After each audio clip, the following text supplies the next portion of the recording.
Pisces.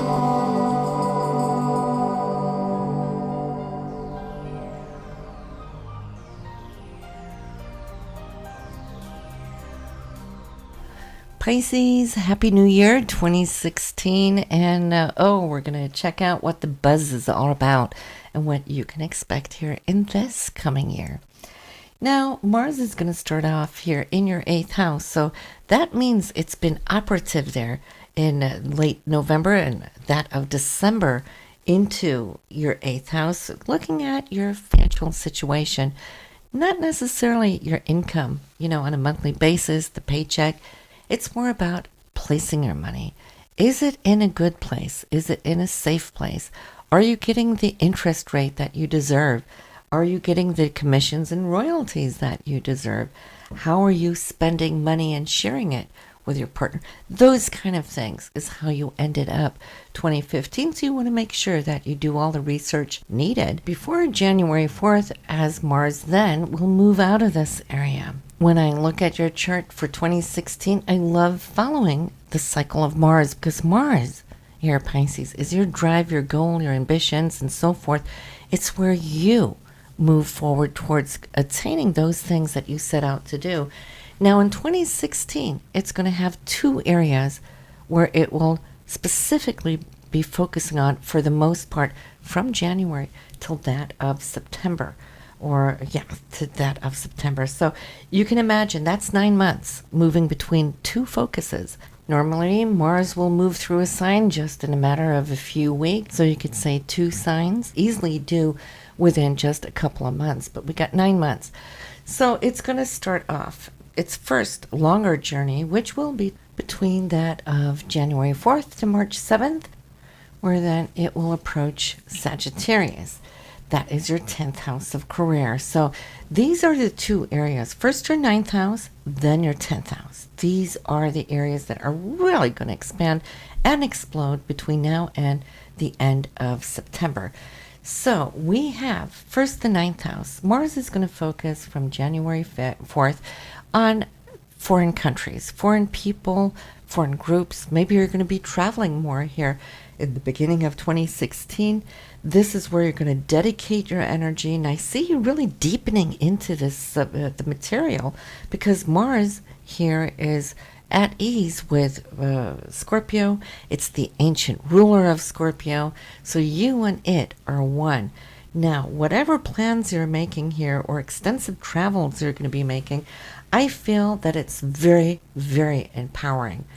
Now, by March 7th, you might feel that you've concluded it, as Mars then is going to dive into your career house.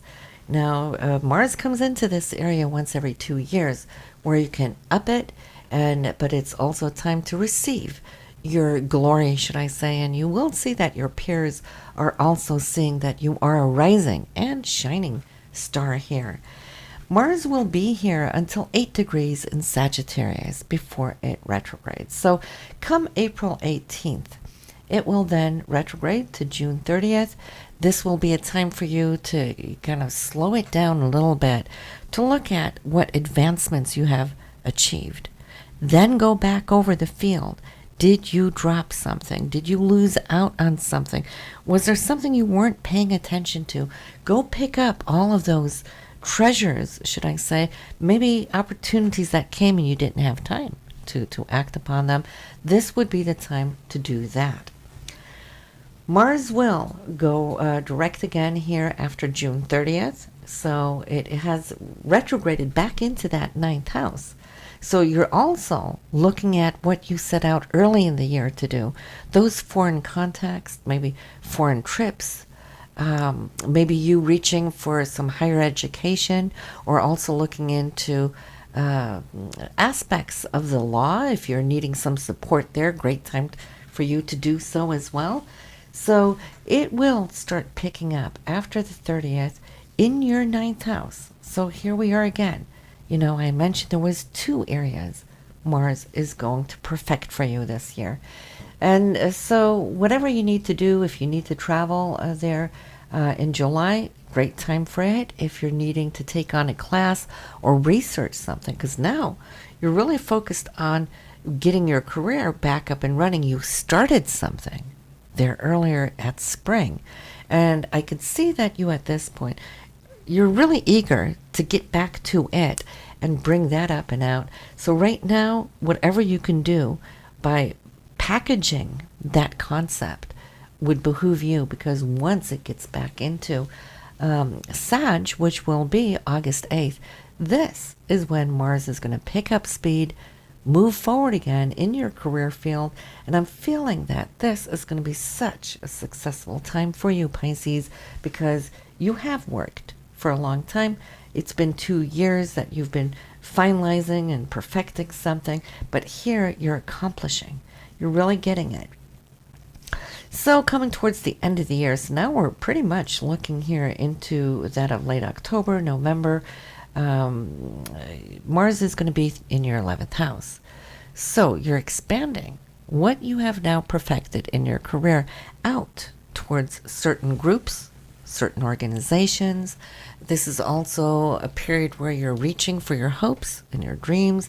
You're putting a lot of energy behind it too, and everybody knows that you can dream up a storm, right, in your very beautiful sense of creativity.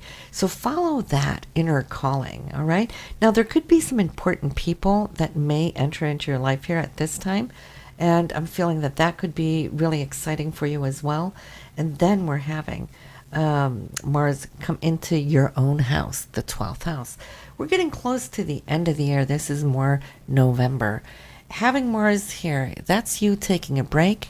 You started off this year here with a big bang, chasing and perfecting, should I say, your investments, and then achieving your expansion in higher consciousness, really implementing those other dimensional levels of your creativity, bringing it out in your career, presenting it to these groups.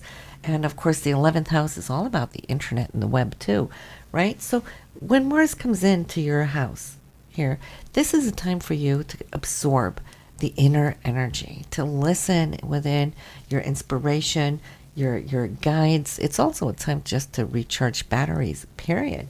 Why? Because you're going to be setting out here on a new cycle before the year is fully over.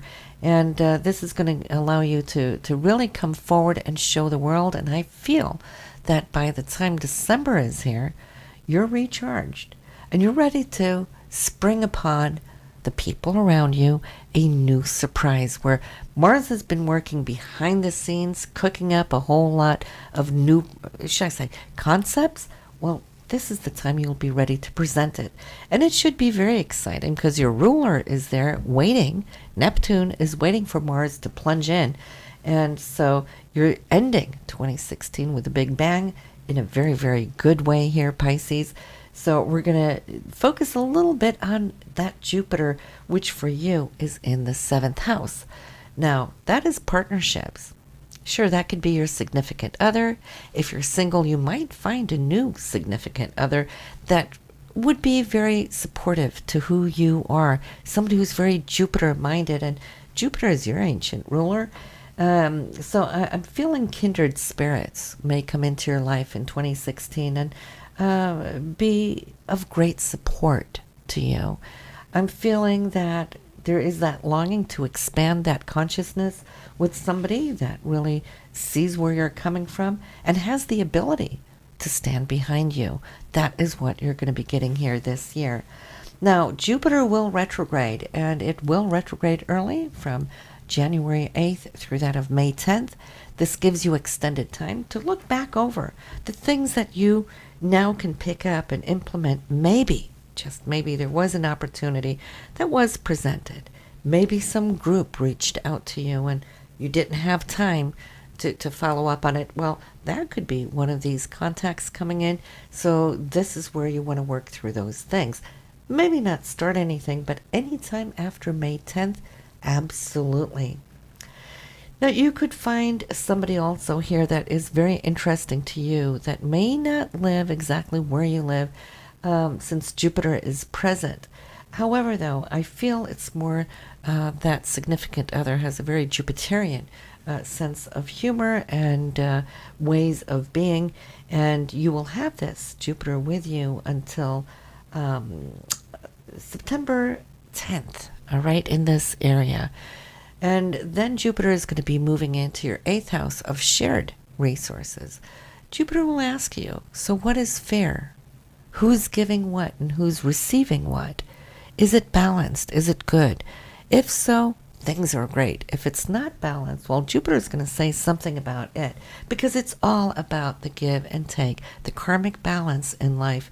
And if not, well, what goes up will go down, and that is the Wheel of Fortune here in this area of the 8th house.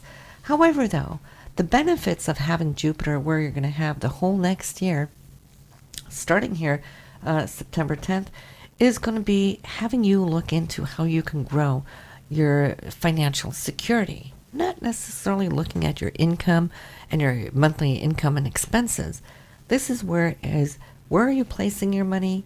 Is it in a place where you can get good dividends? Are you investing in a good area or not? Well, that is going to be more so where you're going to see that you can be growing your savings proportionally there in 2017. More about that when we get to that time. But you will see how the end of 2016 will be already opening up those doors. Talking about Jupiter and Jupiter's retrograde, well, we have 4 Mercury retrogrades that we're going to focus on. Now, we want to embrace the beauty of, the gift of, what retrograde does give us. It's not just where everything gets delayed and goes haywire. Of course, we can encounter that as well, but it helps us to slow down so we can pick up whatever we hasted by. The first one coming up here for you, Pisces, January 5th through that of 25th, 1 degree in Aquarius, which for you will be the 12th house, I'm sorry. So you will have an extended time to work behind the scenes in January. Maybe you have a concept that you want to come out with, and it needs to be tweaked. You will gain this extra time to finish up those things so that once Mercury is on direct and it comes into your 1st house, for you, your personality there, it will come out in a beautiful way, and you will see that it has really behooved you, that little break. The second Mercury retrograde is April 29th through that of May 23rd, 23 degrees in Taurus, and that is your 3rd house, Pisces. So you're going to see that this retrograde is going to be all about communication. How you communicate, how are you presenting yourself, how is it coming across to people listening to you?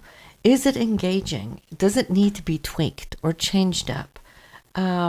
It's also the area of short distance travel, so you might see that you might need to move around a little bit more here in this phase.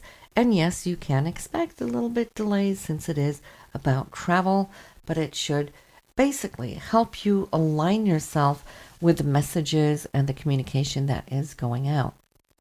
Don't really want to sign any papers. 3rd house is about documents too, and since it is Mercury, which also rules documents, well, lay low until after the 11th house of social enterprises, intercommunication, networking, but it's also hopes and dreams, working on those, tweaking them, securing them, because the more details we can find, that's what retrograde is about, focusing on details. The more you have that, the larger the dream, the more grounding, security, and roots will it hold, so that kite can fly. Make the most out of this retrograde. Some of you will be traveling because, of course, it's in the holiday season. But for you, it should really work out really, really well. So I'm excited to see, too, what the Horoscopes are going to be giving you here for the full year of 2016. We're going to be looking into that relatively soon, so they will be uploaded in not too long from now. So make sure to subscribe if you want to get them. And also, since we have this glorious Jupiter in your 7th house, where is it showing up in your moon chart? Where is it showing up in your rising chart? That will indicate where Jupiter can give you of its abundance in other areas. And this is why we always say, listen to the moon and the rising sign chart, and especially because Jupiter is such a positive planet. So in conclusion, Pisces, the short and the skinny of it all is the main focus of 2016 for you as far as your drive and your ambitions. It will be expanding consciousness, expanding your networks, growing what it is of higher consciousness, bringing it out into also your career field. So between those two, for the first 6, 7, 8, 9 months, this is where you're going to be vacillating between, and then it's going to pick up speed, wrap things up there with your dreams, and then resting. So the more you can focus here, this is definitely going to lay a foundation for you for years to come, as the big reveal will be there in December of 2016. So listen, have a wonderful new year 2016 and make it fabulous. I know it's going to be good for you, Pisces. Go for it. Bye now.